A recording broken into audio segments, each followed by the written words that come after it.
أجمعين. أما بعد قال الله تعالى في القرآن المجيد: أعوذ بالله من الشيطان الرجيم بفضل بسم الله الرحمن الرحيم. إنا فتحنا لك فتحا مبينا. صدق الله العليم. قال النبي صلى الله عليه وسلم: بلغوا عني ولو آية، أو كما قال عليه الصلاة والسلام. அனைத்து புகழும் அல்லாஹ் ஒருவனுக்கே உரித்தானது. அவனுடைய சலாத்தும் சலாமும் ஈருலக தலைவர் இறுதி தூதர் கண்மணி நாயகம் ஸல்லல்லாஹு அலைஹி வஸல்லம் அவர்களின் மீதும் அவர்களை வழியை பின்பற்றிய சத்திய சஹாபாக்கள், தாபிஈன்கள், தபூதாபிஈன்கள், அவுலியாக்கள், நாதாக்கள், ஷுஹதாக்கள், நல்லடியார்கள், குறிப்பாக இங்கும் நம்மின் மீதும் என்றென்றும் நின்று நிலவதுமாக. ஆமீன். கண்ணியத்திற்குரிய அல்லாஹ்வின் நல்லடியார்களே, அல்லாஹ்வினால் கண்ணியப்படுத்தப்பட்ட மாதமான துல்காதா மாதத்தில் நாம் இருந்து கொண்டிருக்கிறோம். இந்த துல்காதா மாதம் ஏராளமான சிறப்புகளையும் ஏராளமான வரலாற்று நிகழ்வுகளையும் உள்ளடக்கிய மாதம். இஸ்லாமிய வரலாற்று நிகழ்வுகள், பல நிகழ்வுகள் இந்த துல்காதா மாதத்தில் நடைபெற்றிருக்கின்றன. அதிலும் குறிப்பாக இஸ்லாமிய வரலாற்றில் மிக முக்கியமான ஒரு வரலாறு, ஒரு முக்கியமான ஒரு நிகழ்வு ஹுதைபிய்யா உடன்படிக்கை. அந்த ஹுதைபிய்யா உடன்படிக்கை இருக்கிறது. அந்த நிகழ்வு இந்த துல்காதா மாதத்திலே நடைபெற்றது. நபி ஸல்லல்லாஹு அலைஹி வஸல்லம் அவர்கள் நபித்துவம் பெற்று 23 ஆண்டுகள் நபி அவர்கள் இந்த உலகத்திலே வாழ்ந்தார்கள். கிட்டத்தட்ட 13 வருஷம் மக்காவிலேயும் மீதி 10 வருஷம் மதீனாவிலேயும் நபி அவர்கள் வாழ்ந்தார்கள். அப்படிப்பட்ட நபி அவர்களுடைய இந்த வாழ்க்கையிலேயே நபி அவர்களுக்கு கிடைத்த ஒரு மாபெரும் வெற்றி என்பதாக மக்காவுடைய வெற்றி சொல்லப்படுகிறது. அல்லாஹ் தஆலா குர்ஆன்ல சொல்லுவான்: இன்னா ஃபதஹ்னா லக ஃபத்ஹம் முபீனா. நிச்சயமாக உங்களுக்கு மிகப்பெரிய ஒரு வெற்றியை நாம் கொடுத்தோம் என்பதாக அல்லாஹ் தஆலா சொல்லி காட்டுவார். அந்த மிகப்பெரிய வெற்றி என்பது இந்த மக்காவுடைய வெற்றி என்பதாக அல்லாஹ் தஆலா குறிப்பிடுகிறார். இன்னொரு ஆயத்தில் அல்லாஹ் தஆலா இதா ஜாஅ நஸ்ருல்லாஹி வல் ஃபத்ஹ், அல்லாஹ்வினுடைய உதவியும் மக்காவினுடைய வெற்றியும் வந்ததற்கு பிறகு வரைத الناس يدخلون في دين الله أفواجا, மக்களை நீங்கள் பார்ப்பீர்கள் இந்த அல்லாஹ்வினுடைய மார்க்கத்தில் கூட்டம் கூட்டமாக நுழைவார்கள் என்பதாக அல்லாஹ் தஆலா குர்ஆன்ல பதிவு செய்வான். அப்படிப்பட்ட ஒரு மாபெரும் வெற்றி தான் இந்த மக்காவுடைய வெற்றி. எந்த மக்கள் நபி அவர்களுக்கு துன்புறுத்தினார்களோ, நபி அவர்களையும் நபி அவருடைய சஹாபாக்களுக்கும் தொந்தரவு கொடுத்தார்களோ, சொந்த ஊரான மக்காவை விட்டு நபியையும் சஹாபாக்களையும் துரத்தி விட்டார்களோ, அந்த ஊரையே நபி அவர்களுக்கு அல்லாஹ் தஆலா மீட்டு கொடுத்தான். அந்த ஊரை கைப்பற்றக்கூடிய பாக்கியத்தை அல்லாஹ் தஆலா கொடுத்தான். அதுதான் மக்கா வெற்றி. அந்த மக்கா வெற்றிக்கு அடித்தளமான ஒரு நிகழ்வு தான் இந்த ஹுதைபிய்யா உடன்படிக்கை. இந்த துல்காதா மாதத்தில் நடந்த ஹுதைபிய்யா உடன்படிக்கை இதுதான் மக்கா வெற்றிக்கு அடித்தளமான ஒரு விஷயமாக இருக்குது. அல்லாஹ் தஆலா இந்த ஹுதைபிய்யா உடன்படிக்கையை பற்றி குர்ஆன்ல அல்லாஹ் தஆலா பதிவு செய்யலாம். கண்ணியத்திற்குரிய அல்லாஹ்வின் நல்லடியார்களே, ஹிஜ்ரி 6ஆம் ஆண்டு துல்காதா மாதத்தில் நபி ஸல்லல்லாஹு அலைஹி வஸல்லம் அவர்கள் ஒரு கனவு பார்க்குறாங்க. அதாவது நபி அவர்கள் மதீனாவில் இருக்கிறாங்க, ஆனால் கனவு பார்க்குறாங்க மக்காக்கு நபியும் நபி தோழர்களும் போய் காபாவை தவாஃப் செஞ்சு இஹ்ராம் கட்டிய நிலையில் தவாஃப் செஞ்சு முடியை இறக்கிட்டு குர்பானி கொடுத்துட்டு மீண்டும் நம்முடைய ஊருக்கு வர மாதிரி அதாவது சுருக்கமாக சொல்லணும்னா நபி அவர்கள் உம்ரா செய்கிற மாதிரி ஒரு கனவு காண்டாங்க. இது எப்போ நடந்துச்சுன்னா ஹிஜ்ரி 6. பொதுவாக நபி அவர்களுக்கு நபிமார்களுக்கு வரக்கூடிய எல்லா கனவுகளும் அது வஹீதான். நமக்கு சில கனவுகள் அர்த்தம் உள்ளதாக இருக்கும், அர்த்தம் இல்லாத கனவுகள் இருக்கும், நிஜமான கனவுகள் இருக்கும், பொய்யான கனவுகள் இருக்கும்.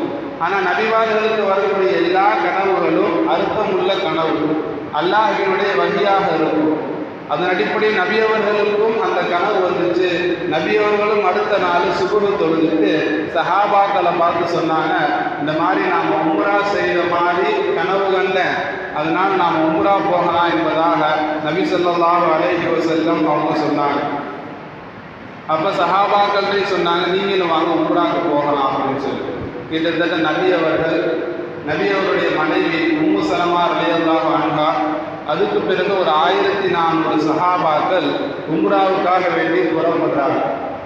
இப்போ நபி அவர்களும் சஹாபாக்களும் உம்ராவுக்காக வேண்டி புறப்படும் பொழுது ஒரு பயனாளி சஃபர் செய்யக்கூடியவர் தேவையான வச்சிருக்கக்கூடிய ஆயுதங்கள் மட்டும் வச்சிருந்தாங்க. இது அல்லாமல் போருக்கு தேவையான ஆயுதங்கள் எதையுமே நபி அவர்கள் கொண்டுட்டு போகலை.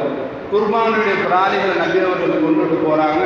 கொண்டுட்டு போய் அந்தந்த இடத்துல சில இடங்களில் குறைஷிகள் வழி மறைச்சாங்க. நபி அவர்கள் வர செய்தி தெரிஞ்சு இருந்தால் நபி அவர்கள் வேறு வேறு பக்கமாக போய் கடைசியாக ஹுதைபியா அப்படிங்கிற ஒரு இடத்துக்கு நபி அவர்கள் வந்துட்டாங்க. இப்போ அந்த இடத்துல குறைஷிகளும் அவர்களுடைய சார்பாக நபி அவர்கள்ட்ட பேசுறதுக்காக வேண்டி இதுக்கு இடையில பல நிகழ்வுகள் நடந்துச்சு. உமர் ரலியல்லாஹு அன்ஹு, உஸ்மான் ரலியல்லாஹு அன்ஹு அவங்க மக்காவுக்கு போய் மக்கா குறைஷிகள்கிட்ட பேசுகிற மாதிரி, அந்த நேரத்தில் உஸ்மான் ரலியல்லாஹு அன்ஹு அவங்க கொலை செய்யப்பட்டாங்க அப்படிங்கிற வதந்தி நபி அவர்களுக்கும் சஹாபாக்களுக்கும் கிடைச்சிச்சு. அதுக்கு பேர் நபி அவர்களும் சஹாபாக்களும் உஸ்மான் ரலியல்லாஹு அன்ஹு அவங்களுக்காக வேண்டி மக்கத்து குறைஷிகள் போரிடலாம் என்பதாக பையத்து செய்தாங்க. இந்த பையத்து ரிதுவான் என்பதாக அல்லாஹ் தஆலா குர்ஆனில் சொல்லி காட்டுவாங்க. இப்போ இந்த விஷயங்கள் எல்லாம் நடந்ததுக்கு பிறகு அந்த குறைஷி மக்கள் தன்னுடைய சார்பாக சுஹைல் அப்படிங்கிற ஒரு தவறு அனுப்பிச்சு விட்டாங்க நபி அவர்கள்ட்டை சஹாபாக்கள்கிட்டையும் போய் பேசுறதுக்காக. இப்போ அந்த சுஹைல்ங்கிறவர் நபி அவர்கள்ட்ட வராது. வந்து நபி அவர்கள்ட்ட நாம் சில ஒப்பந்தங்கள் செஞ்சு கொள்ளலாம், சில உடன்படிக்கைகள் செஞ்சு கொள்ளலாம் அப்படின்னு சொல்லி நபி அவர்களோட பேச்சுவார்த்தை நடத்துகிறார். அப்போ பேச்சுவார்த்தை நடத்தும் பொழுது 4 வகையான தீர்மானங்கள் போட்டப்படுது, 4 வகையான உடன்படிக்கைகள் அந்த இடத்துல பேசப்படுது. முதலாவதாக உம்ராவுக்காக வேண்டி பல மைல் தூரம் சஹாபாக்கள் நபி அவர்கள் வந்து ஹுதைபியா அப்படிங்கிற இடத்துக்கு வந்துட்டாங்க. இன்னும் கொஞ்சம் தூரம் போனோம் அப்படின்னு சொன்னால் காபாவை பார்த்து கண்குளிர இருந்துட்டு தவாஃப் செஞ்சு உம்ரா முடிச்சுட்டு வந்துடலாம்.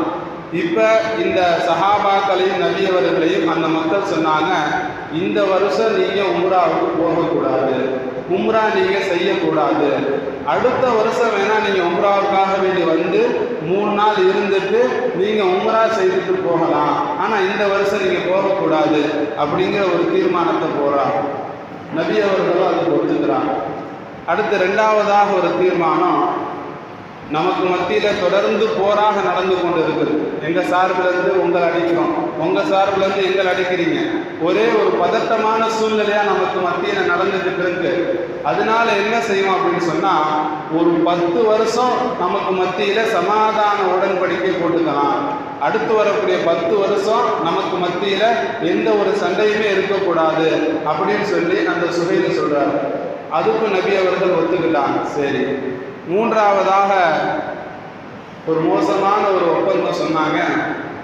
அதாவது மக்கால இருக்கக்கூடிய மக்கள் முஸ்லீம் ஆகி அவர் மதீனாவுக்கு வந்தார் அப்படின்னு சொன்னால், நீங்கள் மதீனால அடைக்கலம் கொடுக்காம திருப்பி மக்காவுக்கு அவங்கள அனுப்பிச்சு விட்டுறணும். ஆனால் மதீனாவிலேருந்து ஒருத்தவர் உங்களுடைய தீன் பிடிக்காம மார்க்கம் பிடிக்காம எங்கள்கிட்ட வந்துட்டாங்க அப்படின்னு சொன்னால், நாங்கள் திருப்பி அவர்களை மதீனாவுக்கு அனுப்ப மாட்டோம். அதாவது எங்கள்லேருந்து ஒருத்தர் அங்கே வந்தார்னா அனுப்பிடணும், உங்கள்லேருந்து ஒருத்தர் வந்தார்னா நாங்கள் அனுப்ப மாட்டோம் அப்படின்னு சொல்லி ஒருதலை பட்சமான ஒரு சட்டத்தை சொல்கிறாங்க, ஒரு உடன்படிக்கையை சொல்கிறாங்க. அப்போ நபி அவர்கள் அதுக்கும் ஒத்துக்கிட்டாங்க.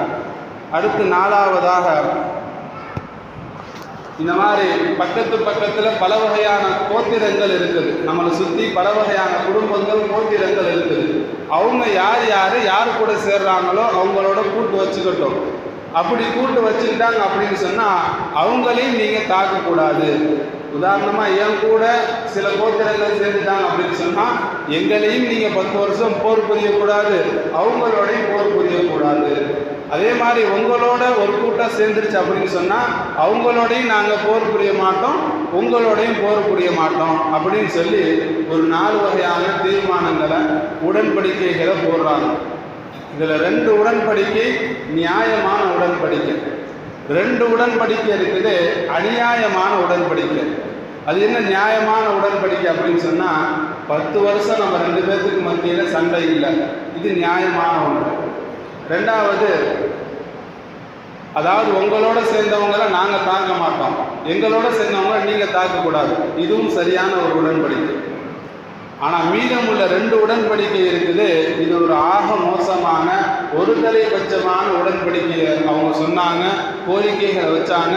இருந்தாலும் நபி அவர்கள் பொறுமையுடன் சகிப்புத்தன்மையுடன் அதை ஒத்துக்கொண்டார்கள். அது என்ன? அதாவது மக்காலேருந்து ஒருத்தர் மதீனாவுக்கு வந்துட்டா அவங்க அனுப்பி விட்டுறணும், ஆனால் மதீனாலேருந்து இவங்கள்ட்ட வந்துட்டா மட்டும் இவங்க அனுப்ப மாட்டாங்க. அதே மாதிரி உம்ராவுக்கு போகிறோம், சொந்த ஊருக்கு போகிறோம், காபாவை பார்க்க போகிறோம் அப்படின்னு சொல்லி வந்த சஹாபாக்கள் எல்லாத்தையும் தடுத்து நிறுத்தி அடுத்த வருஷம் தான் வரணும், இந்த வருஷம் வரக்கூடாது அப்படின்னு சொல்லி ஒரு மோசமான ஒரு உடன்படிக்கை செஞ்சாங்க. இது எல்லாத்துக்கும் நபி ஸல்லல்லாஹு அலைஹி வஸல்லம் அவர்கள் பொறுமையாக இருந்து சரி என்பதாக நபி அவர்கள் உடன்படிக்கை போட்டுக்கொண்டாங்க. அப்போ அந்த உடன்படிக்கை போடும் பொழுதும் பல விஷயங்கள் நபி அவர்கள் சகிச்சுக்கிட்டு இருந்தாங்க. முதலாவதாக அலி ரலியல்லாஹு அன்ஹு அவங்கள தான் கூப்பிட்டாங்க, நீங்கள் இந்த தீர்மானங்கள் எல்லாத்தையும் எழுதுங்க அப்படின்னு சொல்லி. அப்போ அலி ரலியல்லாஹு அன்ஹு அவங்க எழுதுகிறாங்க, பொதுவாக எந்த ஒரு விஷயம் எழுதுறதா இருந்தாலும் பிஸ்மில்லாஹிர் ரஹ்மானிர் ரஹீம் அப்படின்னு தான் நாம் எழுதுவோம். அலி ரலியல்லாஹு அன்ஹு அவங்களும் எழுதுனாங்க பிஸ்மில்லாஹிர் ரஹ்மானிர் ரஹீம் அப்படின்னு எழுதுனாங்க.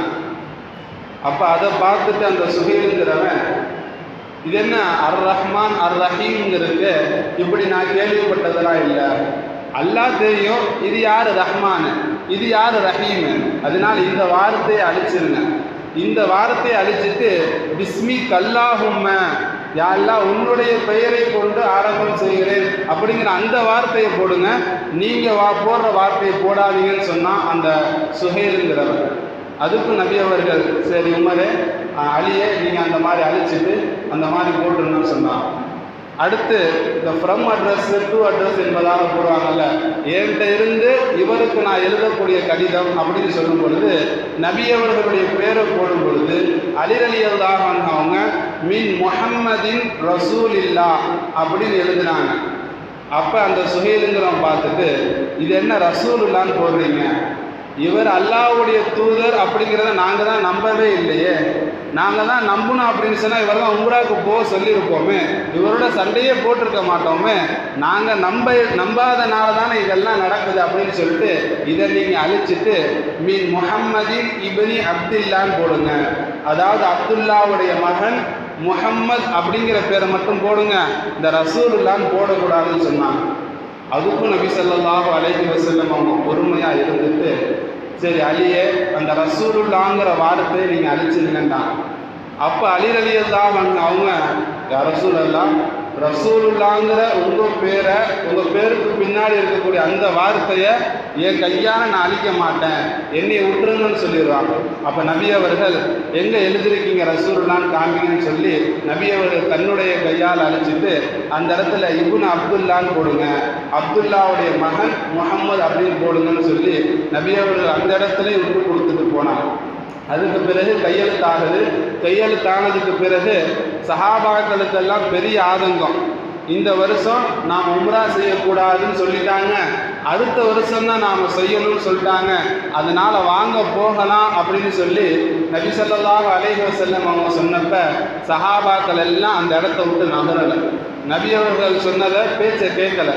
காரணம் என்ன அப்படின்னு சொன்னால் அந்த அளவுக்கு ஆதங்கம், அந்த அளவுக்கு ஒரு ஆசையோடு வந்தாங்க. ஆசையோடு வந்த மக்களை தடுத்து நிறுத்தும் பொழுது எந்த அளவுக்கு அவங்களுக்கு ஆதங்கமாக இருக்கும். சொந்த ஊர் திருப்பி போகிறோமே அப்படின்னு சொல்லி ரொம்ப ஆசையோடு வந்தாங்க.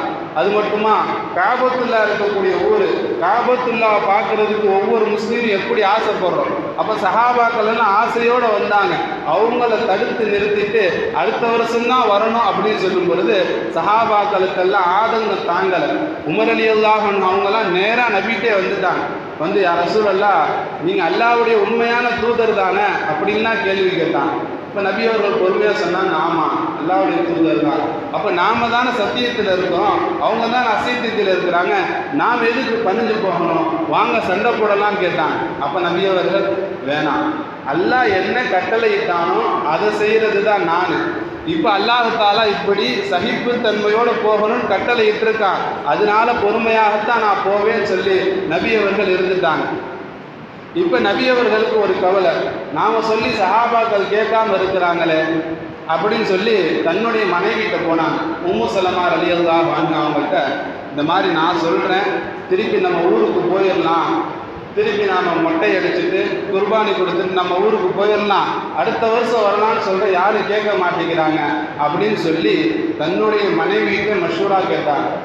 அப்போ உம்மு சலமா ரலியல்லாஹு அன்ஹா அவங்க சொன்னாங்க ஒரு ஆலோசனை, யா ரசூலல்லாஹ், எதுவுமே செய்யாதீங்க, அவங்கள்ட்ட போய் திருப்பிலாம் போய் பேசாதீங்க, நேராக என்ன செய்யுங்க, நீங்கள் போய் மொட்டை அடிங்க. நீங்கள் உம்ரா செஞ்சதுக்கப்புறம் மொட்டை அடிப்பாங்கல்ல, அது மாதிரி நீங்கள் மொட்டை அடிங்க. நீங்கள் குர்பானி பிராணியை குர்பானி கொடுங்க.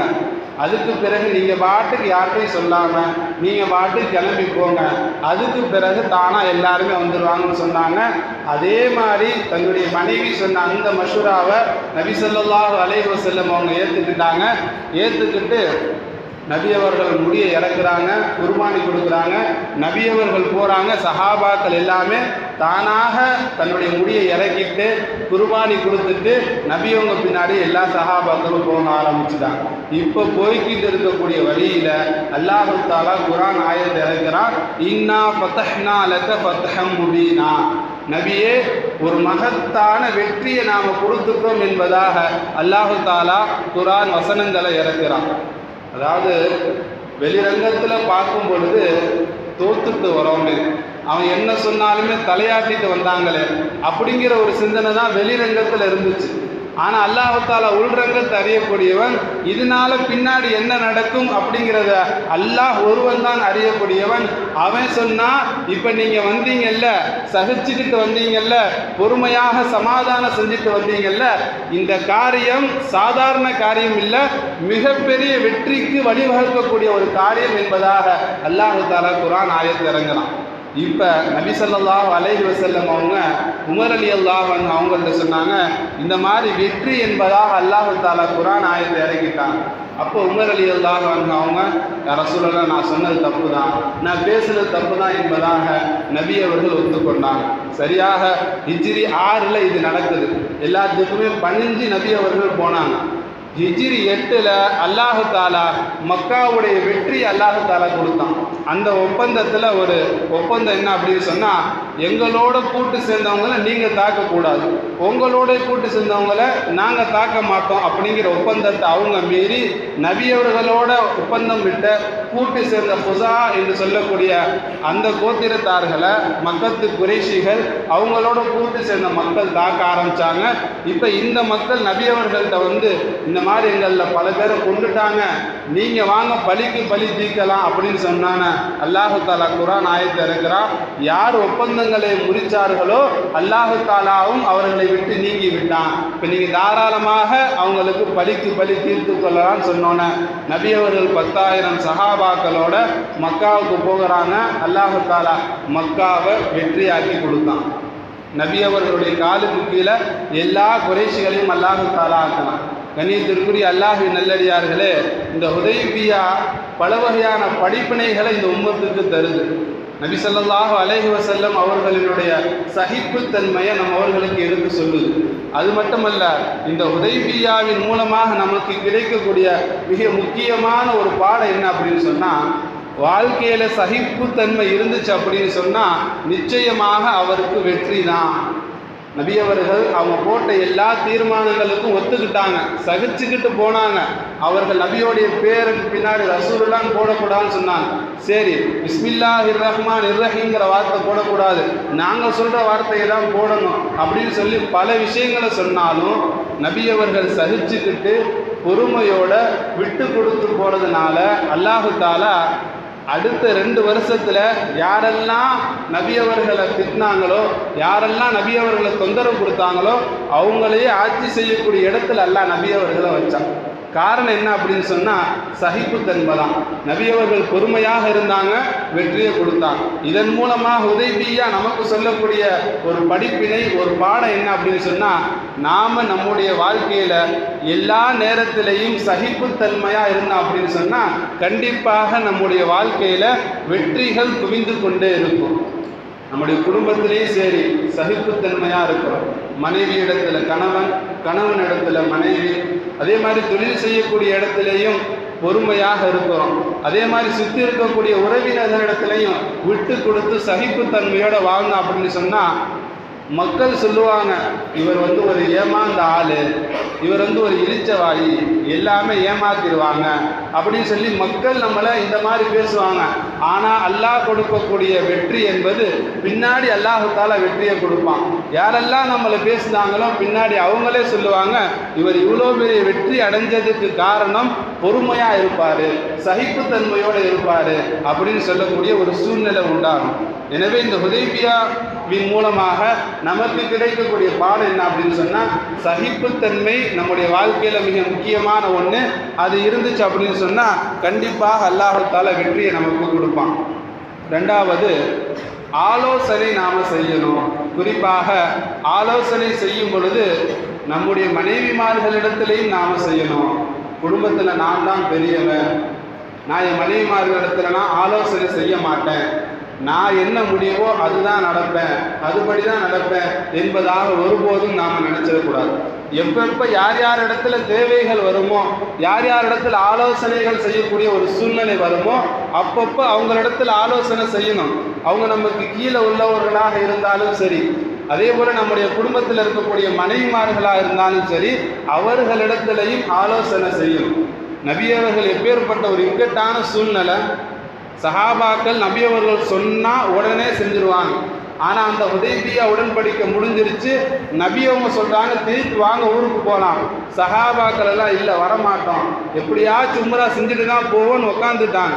நபி அவர்களுக்கு என்ன செய்கிறதுன்னு தெரியலை. நபி அவர்கள் பேச்ச மறுத்ததே இல்லை சஹாபாக்கள். இந்த ஒரு தடவை கேட்க மாட்டேங்கிறாங்க. இப்போ என்ன செய்யறதுன்னு தெரில. ஒரே ஒரு ஆள் தான் மசூராவுக்கு இருந்தாங்க, நபி அவர்களுடைய மனைவி. அவங்கள்ட்ட போனாங்க, இந்த மாதிரி கேட்க மாட்டேங்கிறாங்கன்னு சொன்னாங்க. அவங்க மஷூரா கொடுத்தாங்க. அதுக்கு பிறகு எல்லா காரியங்களும் சுலபமாக முடிஞ்சிச்சு. எனவே கண்ணியத்திற்குரிய அல்லாஹ்வின் நல்லடியார்களே, நம்முடைய வாழ்க்கையில் நடக்கக்கூடிய எல்லா விஷயங்கள்லையுமே நாம் மஷூராவின் அடிப்படையில் நாம் நம்முடைய வாழ்க்கையை நாம் அமைச்சுக்கொள்ளணும். அதே மாதிரி நம்முடைய குடும்பத்தில் நடக்கக்கூடிய எல்லா விஷயங்கள், இன்பம் துன்பம் கலந்த எல்லா விஷயங்கள்லையும் நம்முடைய மனைவிமார்களிடத்தில் நாம் மஷூரா செய்யணும் என்பதை இந்த ஹுதைபியா நமக்கு ஒரு பாடமாக சொல்லிக் கொடுத்தது. அதே போல் இந்த ஹுதைபியாவின் மூலமாக தெரியக்கூடிய மிக முக்கியமான ஒரு விஷயம் என்ன அப்படின்னு சொன்னால், வெளிரங்கத்தில் ஒரு விஷயம் நடக்குது, நமக்கு எதிராக தெரியுது, நமக்கு பிடிக்காத விஷயமா இருக்குது அப்படின்னு சொன்னால் கண்டிப்பாக ரகசியமாக அதில் ஏதாச்சும் ஒரு கயிறு அல்லாஹு தாலா வச்சுருப்பான், ஒரு நல்ல விஷயத்தை அல்லாஹு தாலா வச்சுருப்பான். அது நமக்கு தெரியாதனாலும் கூட பின்னாடி ஒரு காலகட்டத்தில் அது நமக்கு புரியும். எனவே வெளிரங்கத்தில் நடக்கக்கூடிய சூழ்நிலைகளை வச்சு நாம் துவண்டு போய்விடக்கூடாது. சில விஷயங்கள் நாம் எதிர்பார்த்துருப்போம், இப்படி நடந்திருக்கலாம், இந்த மாதிரி நடந்திருக்கலாம் அப்படின்னு சொல்லி அல்லாஹு தாலா குர்ஆன்ல சொல்லுவான், அஸா அன் தக்ரஹு ஷைஅன் வஹுவ கைருல் லக்கும். சில விஷயங்கள் நீங்கள் வெறுப்பீங்க, இன்னும் இப்படி நடந்துருச்சு, இந்த மாதிரி நடக்காமல் இருக்கணும் தானே நாங்கள் இவ்வளோ முயற்சி செய்யணும், இந்த மாதிரி நடக்காமல் இருக்கணும் தாங்க இவ்வளோ நாங்கள் விஷயங்கள் எல்லாமே செஞ்சோம், ஆனால் இப்படி நடந்து போயிருச்சு, எதிர்பார்க்காத ஒரு விஷயம் நடந்து போயிருச்சு அப்படின்னு சொல்லி நீங்கள் வெறுப்பீங்க. ஒவ்வொரு கயிறுல் லக்கும், அதில் அல்லாஹு தாலா ஏதாச்சும் ஒரு நன்மைகள் அல்லாஹு தாலா வச்சிருப்பான். அந்த நன்மை இப்போ தெரியாட்டினாலும் பின்னாடி உங்களுக்கு தெரியும். வெளிரங்கத்தில் பார்க்கும் பொழுது உங்களுக்கு பிடிக்காத விஷயமாக இருந்தாலும் அதில் ஏதாச்சும் நலவு இருக்கும். அல்லாஹ் கொடுத்தான் அப்படின்னு சொன்னால் நலவு இருக்கும். நம்முடைய பெற்றோர்கள் நமக்கு என்னைக்காச்சும் தீங்கு நினச்சிருக்காங்களா, இவனுக்கு தீங்கு செய்யணும் அப்படின்னு நினச்சிருக்கிறாங்களா? ஆனால் அல்லாஹு தாலா பற்றி சொல்லும் பொழுது 70 தாயை விட அல்லாஹு தாலா அன்பு மிக்கவன். அப்படிப்பட்ட அல்லாஹு தாலா ஒரு சோதனையை கொடுக்குறான் அப்படின்னு சொன்னால் அதன் மூலமாக ஏதோ ஒரு நன்மை அல்லாஹு தாலா வச்சிருக்கான் அப்படிங்கிறத ஒவ்வொரு முஃமினும் உறுதியாக நம்ப வேண்டும். அடுத்து அல்லாஹ் சொல்லுவான், அசான் துஹிப்பு ஷைஅவ் வஹுவ ஷர்ருல் லக்கும். ஒரு விஷயத்தை நீங்கள் பிரியப்படுவீங்க, இப்படி நடந்தால் நல்லா இருக்குமே, இந்த மாதிரி இருந்தால் நல்லா இருக்குமே அப்படின்னு நீங்கள் பிரியப்படுவீங்க. ஆனால் அதில் ஏதாச்சும் ஒரு கெடுதி இருக்கும். அதனால அல்லாஹ் தாலா உங்களுக்கு கொடுக்காம இருக்கலாம். உங்களுக்கு பிரியப்படுறதெல்லாம் கிடைக்கணும் அப்படின்னு நீங்கள் நினைக்கிறாதீங்க. நீங்கள் நாடுறதெல்லாம் நடக்கணும் அப்படின்னு நினைக்காதீங்க. உங்களுக்கு நன்மையாக இருந்தால் அல்லாஹ் கொடுப்பான், தீமையாக இருந்தால் அல்லாஹ் தாலா தடுப்பான் என்பதாக அல்லாஹ் தாலா அந்த ஆயத்தில் சொல்லிட்டு அடுத்து சொல்லுவான், வல்லாஹு யஅலமு வ அன்தும் லா தஅலமூன். என்ன நடக்க போகுது பின்னாடி, என்னென்னலாம் பின்னாடி நடக்கும், எது உங்களுக்கு நல்லது பின்னாடி, எது உங்களுக்கு பின்னாடி கெட்டது அப்படிங்கிற ஒரு விஷயமும் உங்களுக்கு தெரியாது. இப்போ நடக்கிறது உங்களுக்கு தெரியும், பின்னாடி இதனால நல்லதா கெட்டதா உங்களுக்கு தெரியாது. ஆனால் அல்லாஹு தாலாக்கு தெரியும். அல்லாஹுக்கு பின்னாடி நடக்கக்கூடிய இந்த விஷயத்தை கொடுத்தா இவங்களுக்கு நல்லதா அல்லது கெட்டதா அப்படிங்கிறது அல்லாஹுக்கு தெரியும், உங்களுக்கு தெரியாது. அதனால அல்லாஹ் கொடுத்த எல்லாத்தையும் பொருந்தி கொள்ளுங்கள் என்பதாக அல்லாஹு தாலா அந்த குர்ஆன் வசனத்தில் பதிவு செய்வான். இந்த ஹுதைபியாவுடைய அந்த வரலாறு நமக்கு அப்படி தான் சொல்லுது. முழுக்க பார்த்தோம் அப்படின்னு சொன்னால் நபியவர்களுக்கு அகைன்ஸ்டா சஹாபாக்களுக்கு எதிர்ப்பாக உள்ள சட்டங்கள் தான். மக்காலிருந்து மதினாவுக்கு போனால் திருப்பி கொடுத்துடணும், மதினாலிருந்து மக்காவுக்கு வந்தாங்கன்னா இவங்க கொடுக்க மாட்டாங்க, நாங்கள் வச்சுக்குவோம். நீங்கள் இப்போ உம்ராவுக்காக வேண்டி வந்துட்டீங்க, ஆனால் அடுத்த வருஷம் தான் வரணும், உங்களுடைய எல்லா ஆசையும் நீங்கள் முடிச்சு வச்சுட்டு இங்கேருந்தே போயிருங்க அப்படிங்கிற எல்லா விஷயங்கள் சொன்னாலும் கூட நபியவர்கள் பொறுமையாக இருந்தாங்க. அல்லாஹு தாலா சொன்னால் பொறுமையாக இருங்க அப்படின்னு சொல்லி நபி அவர்கள் கிளம்பி வந்தாங்க. உமர் ரலியல்லாஹு அன்ஹு அவங்களாம் ஆதங்கப்பட்டாங்க, வெளிரங்கத்தை பார்த்து ஆதங்கப்பட்டாங்க. காரணம் எல்லாத்துக்கும் பணிஞ்சு போய்கிட்டு இருக்கோமே, நம்ம தான் சத்தியத்தில் இருக்கிறோமே, அல்லாஹ்வுடைய உண்மையான அடியார்கள் நம்ம தானே, நாம் எதுக்கு பணிஞ்சு போகணும்னு சொல்லி உமர் ரலியல்லாஹு அன்ஹு அவங்க வெளிரங்கத்தை பார்த்து ஆதங்கப்பட்டாங்க. பின்னாடி புரிஞ்சுக்கிட்டாங்க, இன்னா ஃபதஹ்னா லக ஃபதஹம் முபீனா. இப்போ நீங்கள் எல்லாத்துக்குமே பொறுமையாக வந்தீங்கல்ல, அடிபணிஞ்சு வந்தீங்கல்ல, இந்த விஷயம் மிகப்பெரிய வெற்றி. இன்னும் 2 வருஷத்துக்கு பிறகு நீங்கள் இப்போ அடிபணிஞ்சிட்டு வந்தீங்கல்ல, அதனால தான் இந்த மக்காவே உங்களுக்கு கிடைக்க போகுது அப்படிங்கிற விஷயத்தை அல்லாஹு தாலா அதுக்குள்ளே ஒளிச்சு வச்சிருந்தான், அவங்களுடைய பொறுமைக்குள்ளே ஒளிச்சு வச்சிருந்தான். ஆனால் வெளிரங்கத்தில் பார்க்கும் பொழுது எல்லாத்துக்கும் பணிஞ்சு வந்துட்டாரு, தோத்துட்டு வந்திருக்கிறாரு அப்படின்னு தெரியும். ஆனால் 2 வருஷத்துக்கு பிறகு பார்க்கும் பொழுது அந்த விஷயம்தான் சரி, நபி அவர்கள் பணிஞ்சு போனதுதான் சரி அப்படிங்கிற விஷயம் சஹாபாக்களுக்கு உணர்ந்து. கண்ணியத்திற்குரிய அல்லாஹ் நல்லடியார்களே, பொதுவாக நம்முடைய வாழ்க்கையில் நாம் எதிர்கொள்ளக்கூடிய எல்லா விஷயங்கள்லையும் சில விஷயங்களை நாம் பிரியப்படுவோம். இப்படி இருந்தால் நல்லா இருக்குமே, இவங்க வந்தால் நல்லா இருக்குமே, இதெல்லாம் நல்லா இருக்குமே அப்படின்னு சொல்லி நாம் பிரியப்படுவோம். ஆனால் அல்லாஹ் தாலா அதுக்கு மாற்றமாக ஒன்று வச்சுட்டான் அப்படின்னு சொன்னால் அதில் ஏதாச்சும் அல்லாஹ் தாலா கயிறு வச்சுருப்பான். சில விஷயத்தை நாம் வெறுப்போம், இப்படிலாம் நடக்காமல் இருந்தால் நல்லா இருக்குமே அப்படின்னு சொல்லி நாம் நினச்சிருப்போம். ஆனால் அல்லாஹ் தாலா அதில் ஏதாச்சும் ஒரு கயிறு வச்சுருப்பான். பின்னாடி அல்லாஹ் தாலா அதை கயிறை நமக்கு விலக்கி தருவான். எனவே அல்லாஹ் தாலா கொடுக்கக்கூடிய எல்லா விஷயங்களையும் பொறுமையும் வேண்டும். அல்லாஹு தாலா எதை கொடுத்தாலும் அதில் எனக்கு ஏதாச்சும் ஒரு கயிறு வச்சுருப்பான். நம்முடைய உலகத்தில் நடக்கக்கூடிய எல்லா விஷயங்களுமே அல்லாஹுவை தாண்டி எதுவும் நடக்கிறது இல்லை. நமக்கு வரக்கூடிய சோதனையாக இருந்தாலும் சரி, நன்மையாக இருந்தாலும் சரி, அல்லாஹ்வினுடைய கட்டுப்பாட்டில் தான் நடக்குது. அல்லாஹு தாலா தான் நமக்கு கொடுக்குறான். அப்படிங்கிறப்ப எதை கொடுத்தாலும் அல்லாஹு தாலா கயிறைத்தான் கொடுப்பான். எனக்கு எந்த காலத்தில் அல்லாஹு தாலா எனக்கு ஷர்ரை கொடுக்க மாட்டான். இப்போ வேணால் அது ஷர்ராக இருக்கலாம், பின்னாடி அதன் மூலமாக ஏதாச்சும் ஒரு கயிறு இருக்கலாம். அப்படிங்கிறத உறுதியாக நாம் நம்ப வேண்டும். அல்லாஹுவை முழுமையாக ஈமான் கொண்டு அல்லாஹ் எது கொடுத்தாலும் நல்லது தான் கொடுப்பான் அப்படிங்கிற ஒரு ஆழமான ஒரு விஷயத்தை நாம் உள்ளத்தில் பதிவு செய்ய வேண்டும். எனவே கண்ணியத்திற்குரிய அல்லாஹ்வின் நல்லடியார்களே, இந்த உதைபியாவின் மூலமாக பல வகையான பாடங்கள் நமக்கு சொல்லப்பட்டிருக்கு. குறிப்பாக சகிப்புத்தன்மை நம்முடைய வாழ்க்கையில் மிக அவசியமான ஒன்று என்பதாக இந்த உதைபியா நமக்கு சொல்லக்கூடிய பாடமாக இருக்குது. அல்லாஹ் தஆலா எல்லா நற்குணங்களையும் நம் அவர்களுக்கு தந்து அருள் புரிவானா.